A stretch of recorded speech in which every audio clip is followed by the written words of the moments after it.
I am fascinated by conspiracy theories. I love reading about them. I love watching documentaries about them. I love listening to podcasts about them. It was an official world government plan to end the family in humanity. Secret society is about elevating members above others, us versus them. In the 1950s and 60s, the CIA conducted a sinister secret program to master the science of mind control. 9/11 was an inside job. No one's ever walked on the moon. The vaccines are poison. Every conspiracy I've pretty much ever heard of is all pretty much true.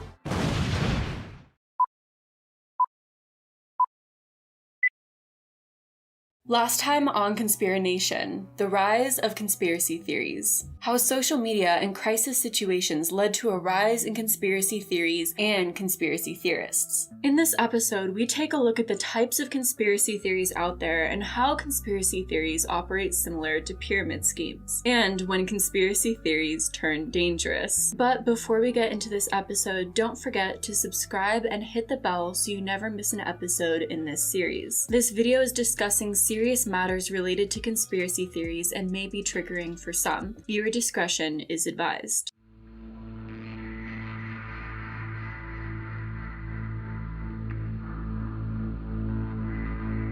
When you understand the growth mechanisms and functions of conspiracy theories and why people fall for them, very soon after you begin to understand the game that is being played out in real time. This game has many players involved with many different purposes and goals. But first, it's important to understand the game itself so that we can identify who are the players and who are the pawns. In the last episode, we touched on how diverse and complex the conspiracy landscape is, but in this episode, we're going to try and do the impossible. We're going to try and define and categorize the different types of conspiracy theories.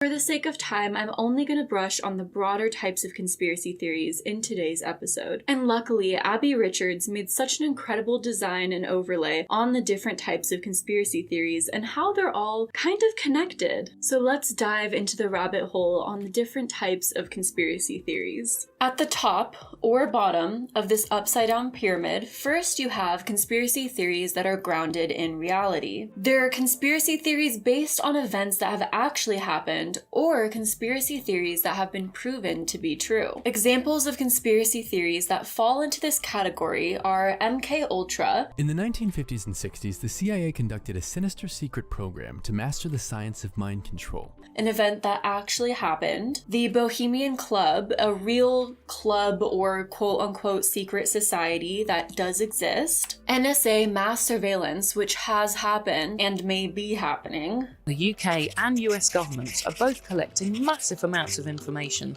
from the things we do on our phones and over the internet. Big Tobacco lying about its products causing cancer. Beginning in the mid-20s, tobacco companies understood that the public was becoming concerned about the health implications of smoking. In the United States itself, at the end of the 19th century, a third of the entire federal revenues were from tobacco taxes.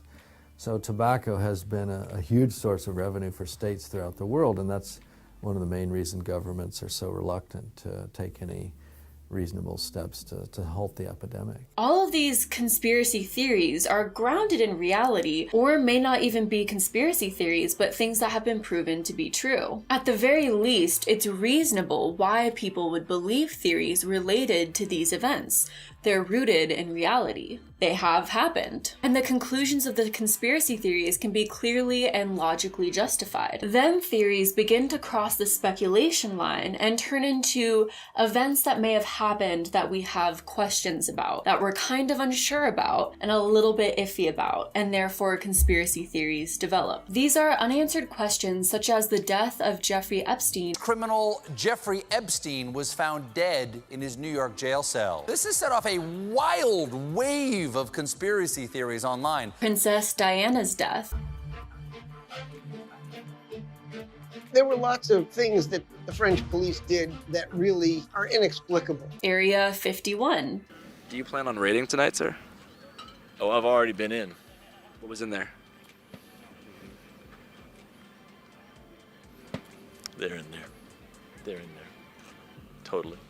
What do you think is at Area 51? The war machine, the Federal Reserve, the Bilderbergs, the Rothschilds, the current banking system. All of these events have seemed to be verified to the public as having a conclusion of sorts, but the public is either distrusting of this conclusion or the answers are a bit too vague, leaving people with more questions. A lot of these events are shocking or almost unbelievable to some, so they make up new explanations or reasons as to why this event may have happened. Then conspiracy theories begin to leave reality. Theories like Bigfoot, the Loch Ness Monster, Avril Lavigne being replaced. Most of these theories are believed to be false, but also kind of harmless. Believing in them probably won't bring you any closer to the real truth, but it also won't necessarily cause major harm to society. We're not the only bipedal intelligence here. So is there one Bigfoot or is there multiple big feet? Multiple big feet throughout the whole United States except for Hawaii. With some of these theories, I can also kind of understand how it would be fun to believe them. It's fun to think about the possibility of the existence of aliens or the degree to which they may exist. Do they know about us? Are there other beings out there? It's fun to speculate on theories like Bigfoot or Atlantis, or things that almost in a strange way show that magic and mystery is still out there. But conspiracy theories can become dangerous really quickly when you cross the line into science denial. Anti-vaxxers, anti-maskers, global warming is a hoax, essential oils can cure anything. Everybody cough in my face. Do it. Somebody come cough in my face. Yes. Every conspiracy I've pretty much ever heard of is all pretty much true. The core theme of all of these theories are centered around a distrust in scientific and medical experts and their professional opinions and advice. It seems that a lot of these science-based conspiracy theories are based on somewhat logical fears: the fear of big pharma, the problems in healthcare, the desire to help the sick, including yourself. I've covered a lot of pseudoscience topics on my channel: Goop, Netflix documentaries, CBD, MLMs, and essential oils. And in doing so, I found that much of the reason for these beliefs is the desire for our health to be under our own control. When it comes to feeling out of control, an emotion that leads to conspiracism, health is one of the greatest things we can feel out of control by, especially when it comes to illnesses that have no cure or no explanation, which is why the desire to live a healthier life or new age spirituality and wellness practices can lead to conspiracism so easily. And the last category on the upside down pyramid is the anti-Semitic. Gonna say that low for the YouTube algorithm to not pick up, hopefully. Point of no return. Because a lot of these conspiracy theories either have a direct tie to anti-Semitism or are based on old anti-Semitic folklore. All of the theories in this category are centered around the belief that the world is controlled by some sort of shadow society or elites, or they're conspiracy theory beliefs that are connected to that core belief. Secret societies are a great source for conspiracy theories and Hollywood blockbusters. Legends add to the mystique. One thing is certain: a secret society is about elevating members above others, us versus them. Once you reach the point of no return, your beliefs become completely detached from reality. You can also divide and categorize conspiracy theories in a variety of other ways. There's political conspiracy theories versus non-political conspiracy theories. There's local conspiracy theories versus global conspiracy theories. There's scientific versus non-scientific. And there's detailed versus not very detailed. But this is where it gets interesting. While going through those conspiracy theories, you may have wondered, where do all of these come from? Interestingly enough, almost all major conspiracy theories can be linked back to one specific conspiracy theory: Protocols of the Elders of Zion. The Protocols of the Elders of Zion is one of the most notorious and widely distributed anti-Semitic texts of all time. The Protocols is entirely a work of fiction, and its entire purpose is to blame the Jewish population for a variety of problems occurring in the world. Those that distribute it claim that it documents a Jewish conspiracy to dominate the world. But the conspiracy theory and its supposed leaders, Elders of Zion, never existed. The exact origins of the protocols is unknown. As you can probably already deduce, this rhetoric has inspired thousands of modern conspiracy theories that we see today. So if you flip this illustration upside down, what do you get? A pyramid. Which brings us to our next point, how conspiracy theories may operate in a similar function to pyramid schemes. In the book Conspiracy Theories and Those Who Believe Them, a collection of works edited by Joseph E02P01, there's a chapter written by Ted Goertzel titled The Conspiracy Theory Pyramid Scheme. This chapter is all about how conspiracy theories closely mimic pyramid schemes. According to Ted Goertzel, the conspiracy theory pyramid scheme has 3 tiers. First, writers and intellectuals who reinforce and legitimize conspiracy memes. And it obviously is very stupid. Like, it's clearly not a good theory. I love conspiracy theories. Shane Dawson got me into it. Sometimes, even without explicitly endorsing conspiracy theories. That's one of the biggest issues. The more people write or cover conspiracy theories, the more it can legitimize it. The more people widely joke about conspiracy theories, the more the theories get out there. And the theories spread. You have to wonder how much the Alex Jones gay frog meme, I don't like them putting chemicals in the water that turn the friggin' frogs gay, actually contributed to people looking into Alex Jones and stumbling further upon his stuff. That can be a struggle when debating whether or not to talk about these topics. One has to constantly wonder if talking about it is going to only promote the conspiracy theories. The second tier is people with a psychological affinity for conspiracy theories. Personally, I am fascinated by conspiracy theories. I love reading about them, I love watching documentaries about them, I love listening to podcasts about them. In graduate school, I even wrote my master's thesis about them. As we talked about in our last episode, apophenia, conspiratorial thinking, a conspiratorial worldview, or conspiracism may cause someone to have an affinity for conspiracy theories. Pattern processing became increasingly sophisticated with expansion of the cerebral cortex, particularly the prefrontal cortex and regions involved in image processing. As we evolved, the brain got so good at finding patterns that it sometimes sees a pattern in completely unconnected data. Enter the conspiracy theory.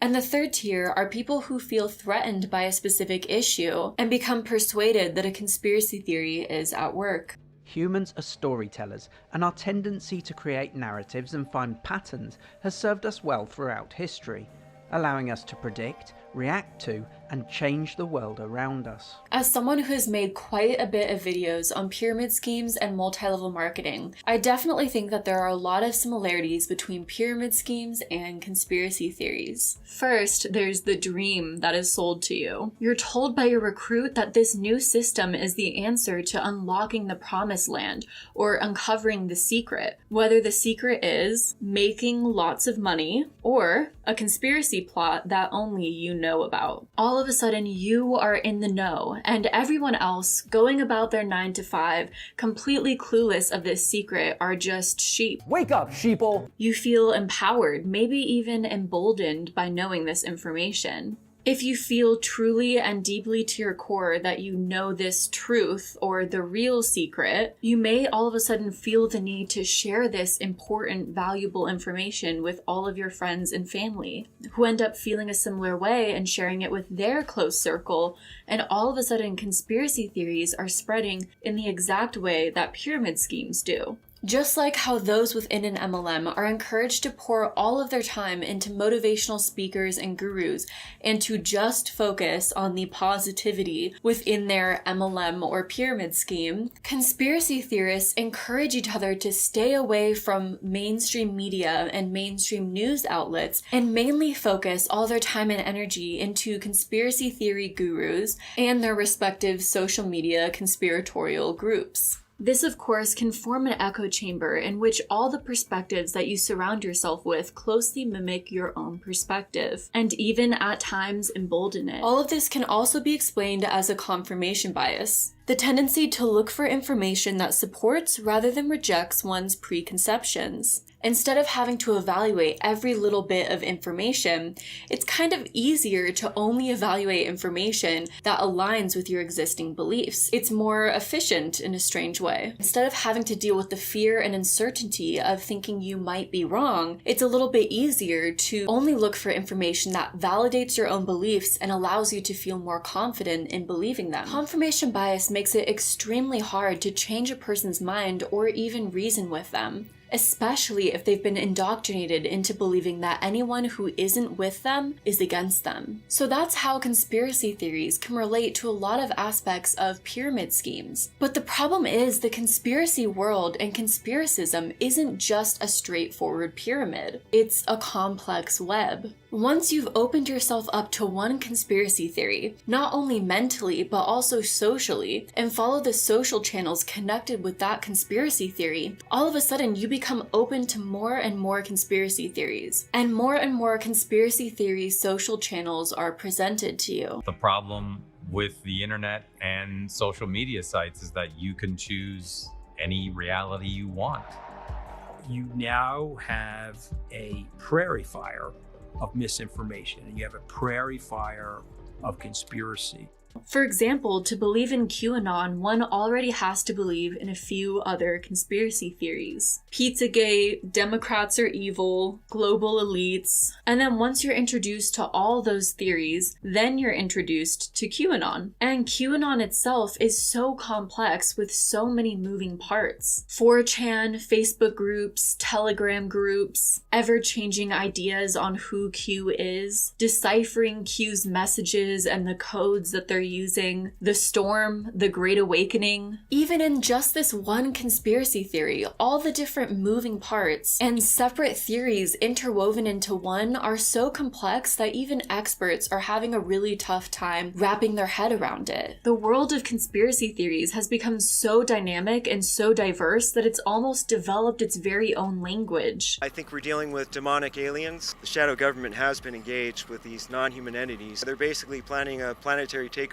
the scenario described in the book of Revelation, which is the apocalypse. I think they come from other dimensions to roll out this global dystopian technocratic beast matrix system, and we will become enslaved. They're being programmed with Enochian magic, occult magic, and they're basically casting spells and curses on us. Conspiracism, in a way, is its very own secret society. So how does one leave a secret society? If you've recruited friends and family into a deeply ingrained belief system, or have surrounded yourself socially only with people who think like you, how do you leave something like that? As you can probably imagine, leaving conspiracism can be just as hard, if not harder, than leaving a pyramid scheme. Especially when combined with the extremism and radicalization of conspiracists, things can really take a dangerous turn.